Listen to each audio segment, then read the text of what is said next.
மாநிலம் உலகத்திற்கு உணவை கொடுத்த பெருமைக்குரிய நிலம். இந்த நிலம் தற்போது தன்னுடைய பசியை ஆற்றிக்கொள்வதற்கு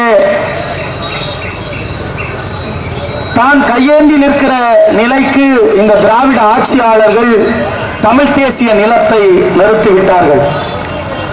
சிந்தித்து பாருங்கள். இந்த மண்ணிலே பராந்தக சோழன் என்ற வரலாற்று பெருமைக்குரிய சோழன் ஒருவன்.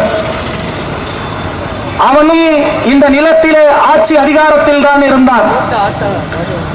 ஆனால் இந்த விடியா ஸ்டாலினை போல கேடுகட்ட ஆட்சியை எங்கள் மன்னர்கள் எங்களுக்கு தரவில்லை.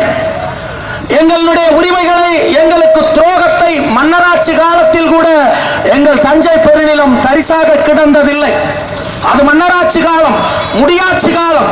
அந்த காலத்தில் கூட எங்கள் முப்பாட்டன்கள், மூவேந்தர்கள் எல்லாம் காவிரி நதிநீர் உரிமைக்காக போர் தொடுத்து எங்களுடைய காவிரி தாயை விடுதலை செய்து எங்கள் நிலத்தை செழிப்பாக்கி எல்லா தேச மக்களுக்கும் உணவளித்து மகிழ்ந்தவர்கள் தமிழ் தேசிய இனத்தின் மக்கள். நாங்கள் தஞ்சை விவசாயிகள்.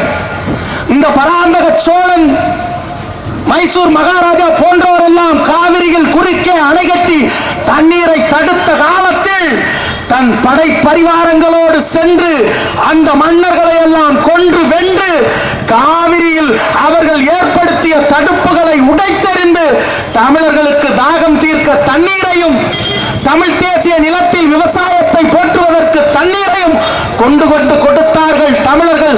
தமிழ் நிலத்தின் மன்னர்கள் முடியாட்சி புரிந்த காலத்தில் இந்த மயிராண்டிகள் மக்களாட்சிங்கிறான்.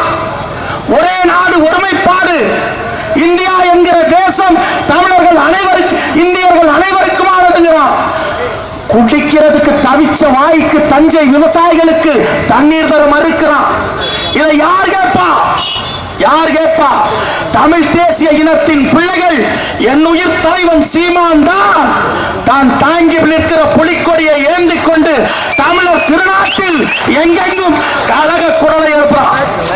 நீங்க ஓட்டு போட்டீங்க பாரு, 40 எரும மாடு, 40 எரும மாடு ஜெயிச்சு போயிருக்கு. அந்த 40 எருமையும் எந்த இளவுக்கு ஆகாது, எதுக்கு ஆகாது. இந்த நிலத்திற்கு பயனற்றவர்கள் அவர்கள், மலட்டுத்தன்மையானவர்கள் அவர்கள். அவர்கிட்ட அதிகாரத்தை கொடுத்திருக்க நீ, அவர்கிட்ட கொடுத்துட்டு தமிழ் தேசிய இனத்தின் பிள்ளைகள் எங்க இங்க கொண்டாந்து முச்சந்தில நிறுத்தி இருக்கீங்க. இது எந்த விதத்தில் ஆரம்? யோசிச்சு பாருங்க. நாங்க கேட்கிறது காவிரியில் உரிமை. அவன் உபரி நீரை கொடுக்கிறான், உபரி நீரை. இதை கேட்டு பெற்று தருவதற்கு ஒக்கற்றதான் இந்த 40 பேரும். யோசிச்சு பாருங்க. என்ன இவங்க போய் புடுங்க போறாங்க? எதுவும் கிடையாது. இந்த திராவிட மாடல் என்பது தமிழ் தேசிய இனத்தை ஏய்த்து பிழைப்பதற்காக உருவாக்கப்பட்ட ஒன்றுதான்.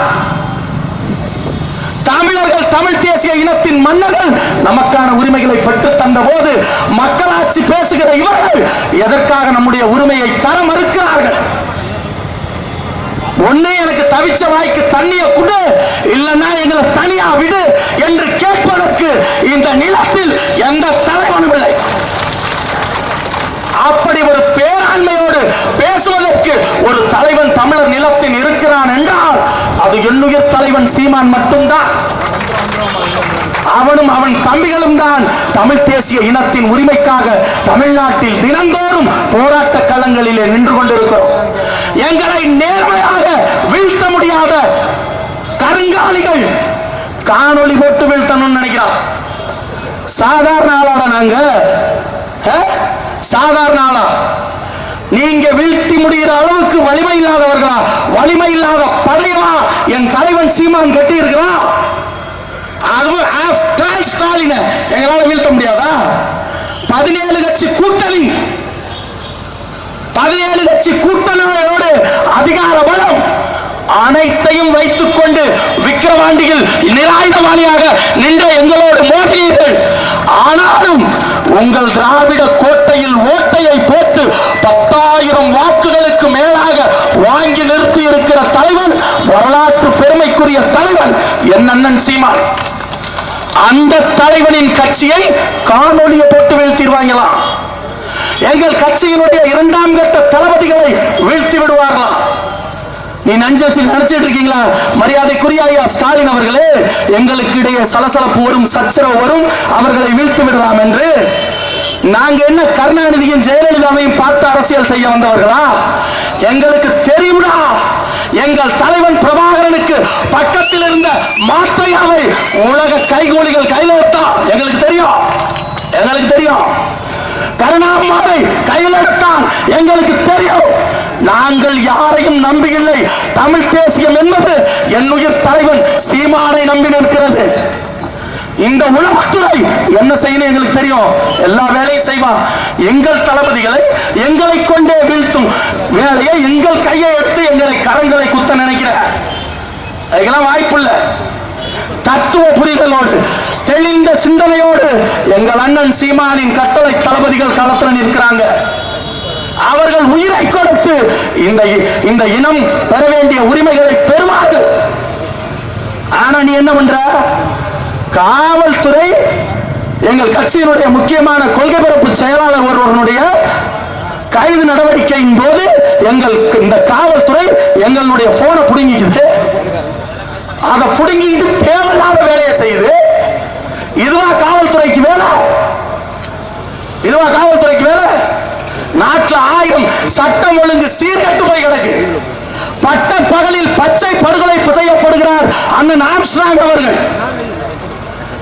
அண்ணன் ஆம்ஸ்ட்ராங்கை பாதுகாக்க வக்கற்று எப்பேற்பட்ட தலைவன் அண்ணன் ஆம்ஸ்ட்ராங் அவர்கள்.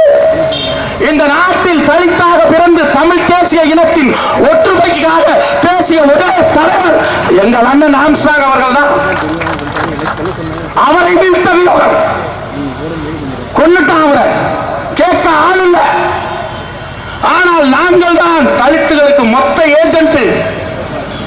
இங்கே இருக்கிற ஒடுக்கப்பட்ட மக்களுக்கு நாங்கள் தான் உரிமை பெற்று தர வந்தோம் என்று பிதற்றி திரிந்தவர்கள் என்ன சொன்னா? திமிரி எழு, திருப்பி அடி, புடுங்கு, எல்லாத்தையும் சொல்லிட்டு என்ன போய் சொல்றான்? எங்க போய் நிக்கிறான்?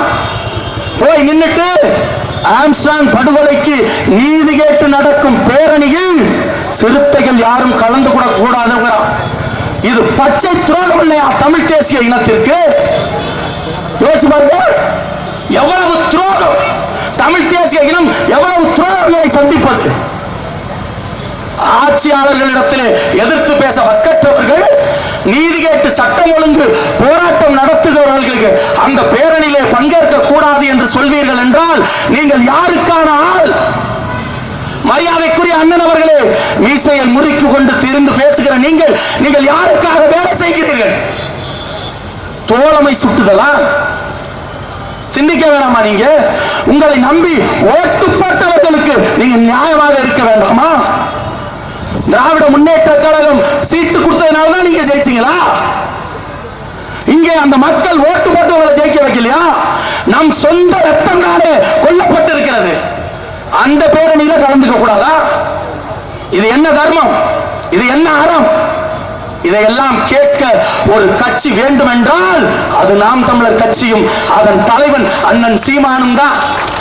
அவனை விட்டால் இந்த நிலத்தில் யாரும் தமிழ் தேசிய நிலத்தை காக்க முடியாது. இந்த மண்ணை காக்க வேண்டும் என்றால் தமிழ் தேசிய இனத்தின் மக்கள் நாம் ஓர் கொடையின் கீழ் திரள வேண்டும். மின்சார கட்டணம் ஏறி போய் நிக்குது. போன ஆட்சியில் என்ன சொன்னாங்க? மரியாதைக்குரிய ஐயா ஸ்டாலின் அவர்கள் ஷாக் அடிப்பது மின்சார கட்டணமா? என்ன கேள்வியை முன் வச்சாங்க? இன்னைக்கு இவ்வளவு உயர்வை இந்த நிலத்தில் உயர்த்தி நிறுத்தி இருக்கிறாங்க. மின்சார கட்டண உயர்வு எதுக்கு? விவசாயிகள் பாதிக்கப்பட்டு இருக்கிறார்கள், நெசவாளர்கள் பாதிக்கப்பட்டு இருக்கிறார்கள். இதற்கெல்லாம் காரணம் யார்? இந்த மின்சார கட்டண உயர்வுதான். இதை புரிந்து கொண்டு எதிர்காலத்தில் தமிழ்நாட்டு அரசு ஏற்றி இருக்கிற மின்சார கட்டணத்தை திரும்ப பெற வேண்டும். நாட்டில் நடக்கிற சட்டம் ஒழுங்கு சீர்கேடுகளை சரி செய்ய வேண்டும். காவிரி நதிநீர் உரிமையிலே தமிழர்களுக்கு கிடைக்க வேண்டிய நீதியை சரியாக பெற்றுத்தர வேண்டும். இல்லையெனில் தமிழர் நிலத்தில் மாபெரும் புரட்சிகள் நடக்கும் என்பதை கூறிக்கொண்டு சீர்மிகு தமிழர் நாட்டில் சீமான் ஆட்சி மலரட்டும், சிந்தையெங்கும் தமிழர் நெஞ்சில் புரட்சி பரவட்டும் பரவட்டும், பறக்கட்டும் பறக்கட்டும் புலிக்கொடி, இனியேனும் சிறக்கட்டும் தமிழ் குடி என கேட்டுக்கொண்டு விடைபெறுகிறேன். நன்றி, வணக்கம்.